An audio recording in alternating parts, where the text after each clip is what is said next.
Hey everyone, and welcome back to the Together Apart video series. As of Tuesday night, we have completed a very significant cycle of fall holidays. We moved through our time of introspection and contemplation with Rosh Hashanah and Yom Kippur, and we moved into a time of wholehearted joy and celebration with Sukkot and Simchat Torah. These times were about very deep spiritual practice and experience, which ultimately were about both creating the space within ourselves and in our lives to begin this new year from a place of spiritual strength and from a place of hope and possibility.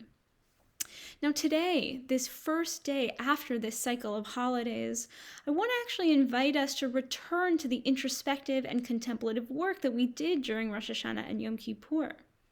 I want to invite us to return back to this time in which we began to articulate our hopes and yearnings for the future, and in which we began to make serious commitments to ourselves, to one another, and to our world. This time when we began to think about and really make commitments to the kind of people we want to be, that we hope to become, and to the kind of world that we want to help create. Each of us, of course, made our own commitments, and articulated our own hopes in these regards. For some of us, we began to consider the kind of healing and growth that we wanted to do in the coming year, both with ourselves and in our relationships.